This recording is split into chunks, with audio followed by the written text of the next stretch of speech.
حضرت ابو صالح رضی اللہ عنہ روایت کرتے ہیں، ایک شخص حضور اکرم صلی اللہ علیہ وسلم کی خدمت میں حاضر ہوا اور کہنے لگا، اے اللہ کے رسول، میں پوشیدہ طور پر کوئی عمل کرتا ہوں مگر وہ کسی طرح ظاہر ہو جاتا ہے، کیا میں آخرت میں ایسے عمل پر اجر و ثواب کی امید رکھوں؟ آپ صلی اللہ علیہ وسلم نے فرمایا، تجھے دوہرا اجر ملے گا، ایک عمل کو پوشیدہ رکھنے کی کوشش کا اور دوسرے اس کے ظاہر ہو جانے پر دوسرے لوگوں کو اس عمل کی ترغیب ملنے کا۔ ایک اور حدیث میں حضور اکرم صلی اللہ علیہ وسلم ارشاد فرماتے ہیں، جس نے کسی اچھائی کی بنیاد ڈالی اسے اس اچھائی کا اجر اور جو لوگ اس پر عمل کرتے رہیں گے اس کا اجر قیامت تک ملتا رہے گا، جبکہ ان کے اجر میں کوئی کمی نہ ہوگی، اور جس نے کسی برائی کی بنیاد رکھی اس برائی کا گناہ اور جو اس پر عمل کرتے رہیں گے ان کا گناہ قیامت تک اس کے نامہ اعمال میں لکھا جاتا رہے گا۔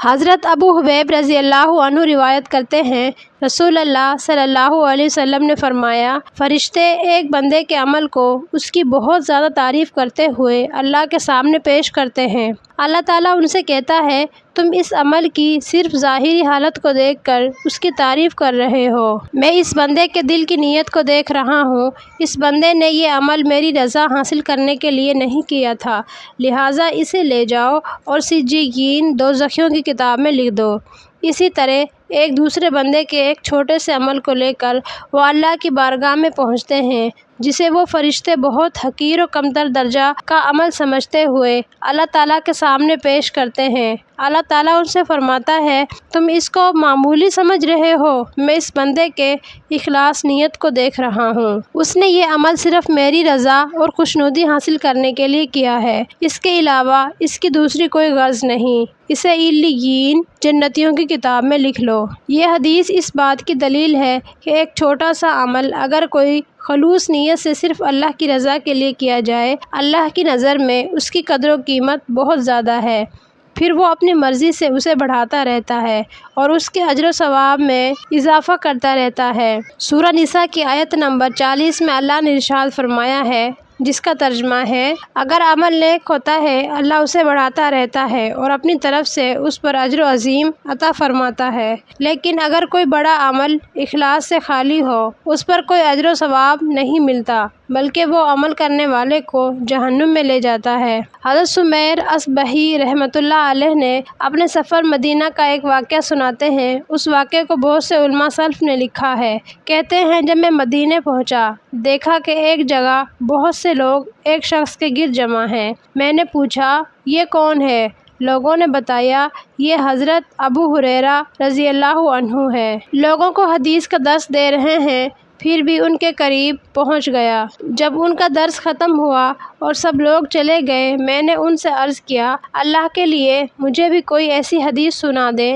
جو آپ نے حضور نبی اکرم صلی اللہ علیہ وسلم سے براہ راست خود سنی ہو اور اسے پوری طرح سمجھ کر ذہن میں محفوظ بھی کر لیا ہو۔ حضرت ابو ہریرہ رضی اللہ عنہ نے کہا، میں ایک ایسی حدیث تمہیں سناتا ہوں جو رسول اللہ صلی اللہ علیہ وسلم نے صرف میرے سامنے بیان فرمائی تھی، کیونکہ اس وقت رسول اللہ صلی اللہ علیہ وسلم کے سامنے میرے علاوہ کوئی دوسرا شخص موجود نہ تھا۔ یہ کہتے ہوئے حضرت ابو ہریرہ رضی اللہ عنہ پر غشی طاری ہو گئی اور لڑکھڑا کر زمین پر گر گئے۔ تھوڑی دیر بعد انہیں ہوش آیا، انہوں نے چہرے سے پسینہ صاف کیا اور حدیث سنانے کا ارادہ کیا، لیکن پھر ان پر غشی طاری ہو گئی۔ اس طرح 3 مرتبہ ہوا۔ آخر تیسری بار جب وہ ہوش میں آئے تو انہوں نے حدیث سنانا شروع کیا اور کہا کہ رسول اللہ صلی اللہ علیہ وسلم نے فرمایا، جب قیامت کے روز اللہ تعالیٰ بندوں کے اعمال کا فیصلہ کرے گا،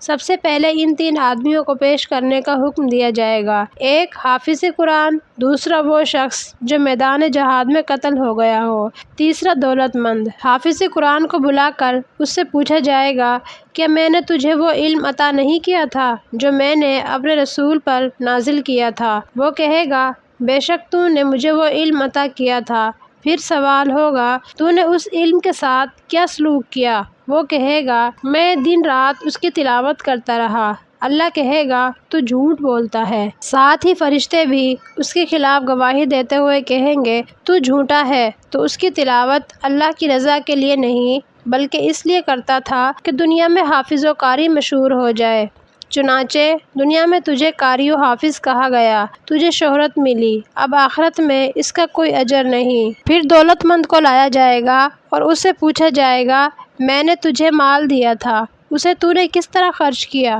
وہ کہے گا، میں نے اس سے مستحق رشتہ داروں کی مدد کی اور تیری راہ میں صدقہ کرتا رہا۔ اللہ تعالیٰ کہے گا، تو جھوٹا ہے، اور فرشتے بھی اس کے خلاف شہادت دیتے ہوئے کہیں گے، تو جھوٹا ہے، یہ سب کچھ تو نے اس لیے کیا تھا تاکہ تو دنیا میں سخی مشہور ہو جائے۔ چنانچہ ایسا ہوا۔ اس کے بعد اس شخص کو لایا جائے گا جو میدان جہاد میں لڑتا ہوا مارا گیا تھا۔ اس سے پوچھا جائے گا، تو کیوں قتل ہوا تھا؟ وہ کہے گا، میں تیرے لیے جہاد کرتا ہوا قتل ہوا تھا۔ اللہ تعالیٰ فرمائے گا، تو جھوٹ بولتا ہے، اور فرشتے بھی اس کے خلاف شہادت دیتے ہوئے کہیں گے، تو جھوٹا ہے، تو صرف اس لیے جہاد میں شریک ہوا تھا کہ لوگ تجھے بہادر اور دلیر کہیں۔ چنانچہ دنیا میں تو بہادر مشہور ہوا۔ اس کے بعد راوی حضرت ابو ہریرہ رضی اللہ عنہ کہتے ہیں کہ رسول اللہ صلی اللہ علیہ وسلم نے اپنا دست مبارک ہاتھ میرے گھٹنے پر مارتے ہوئے فرمایا، ابو ہریرہ، اللہ کی مخلوق میں یہ 3 افراد ہوں گے جن کو قیامت کے دن سب سے پہلے جہنم کی آگ میں جھونکا جائے گا۔ راوی کا بیان ہے کہ جب یہ حدیث حضرت معاویہ رضی اللہ عنہ نے سنی، ان پر رگت طاری ہو گئی اور روتے ہوئے انہوں نے کہا، اللہ اور اس کے رسول صلی اللہ علیہ وسلم نے ٹھیک ہی فرمایا ہے،